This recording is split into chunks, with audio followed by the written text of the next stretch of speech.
દરેકની અંદર હવે એ રમત કરે છે ને એને જોઈ લેવો છે. ભાર્ગવ છે તો ભાર્ગવની અંદર એ કંઈક છે, પછી ભૂપેનભાઈની અંદર એ કંઈક છે, પછી તારામાઈ છે કંઈક, પછી આની અંદર એ કંઈક છે. એની અંદર એક એવું તત્વ છે, એમ આ હરેશદાનની અંદર એક તત્વ છે, મારી માની અંદર એક તત્વ છે, ઓલા બબુડિયામાં તત્વ છે. દરેકની અંદર એક એવું ચૈતન્ય તત્વ છે. આપણે હાજર છીએ તો છે ને. હવે એ એક રમત કરે છે. હવે આ બધી રમત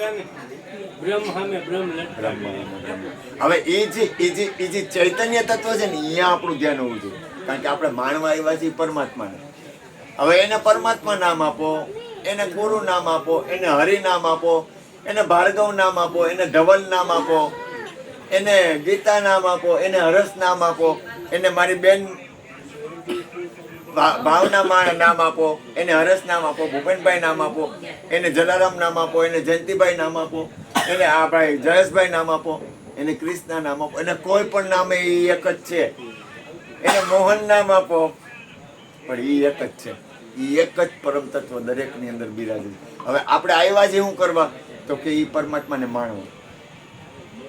હવે એ કોઈ રૂપ રંગ નથી અને છતાંય મણાય છે, છતાં એને માણી હગાય છે. નારાયણને માણી હગાય જ, પણ નારાયણને માણવાની એક રીત છે.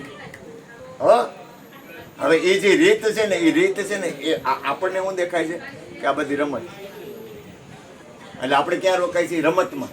પણ રમતની અંદર એક રમનારો છે. આ બધી રમત જ છે કાના, પણ છે કે નહીં? નારાયણ છે કે નહીં? તો કે પરમ તત્વની છે કે નહીં? જો રોકાવાનું ક્યાંય નથી. આમાંય રોકાવાનું નથી ને આમાંય રોકાવાનું નથી, આમાંય રોકાવાનું નથી ને આમાંય રોકાવાનું નથી. રોકાવાનું ક્યાંય નથી. આપણે જે તત્વ ચૈતન્ય તત્વને માણવા છે, આપણે અહીંયા માળી ત્યાં હતા તો આપણે ઓલી વસ્તુ જ પ્રગટ હતી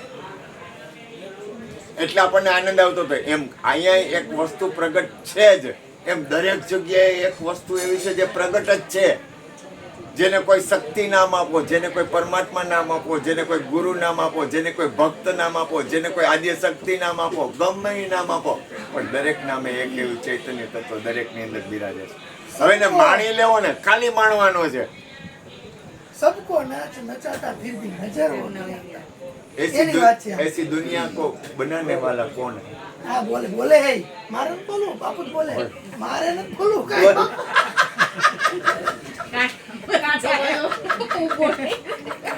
કાંટો ફરજ મળશે મારામાં કાંટો નહીં, કેલેન્ડર ફરી ગયો. હવે દસ એ કે જાઓ નહીં તો તમે હમણાં કે હે હા એક સ્વીટબોર્ડ સામે રહે જોઈ ગયા હતા એટલે કે જોઈ ગયો તો બ્રહ્મજી. હવે બાપરે બોલો બોલો બાપુ કાના જો કે રોકાવાનું નથી. આ બધા આજ હું તને કહું, ગુણ અવગુણ આખા વિશ્વમાં છે. આપણે એ ગુણ અવગુણ કેને લઈને છે તો આપણે અહીંયા વહી જવાનું. ચોર્યું ને પછી ઋષિ હાચવા બેઠા ત્યાં પહોંચ્યા અરે હરણનું બચ્ચું. નારી વાત અને બીજા હાલવા સંભોગ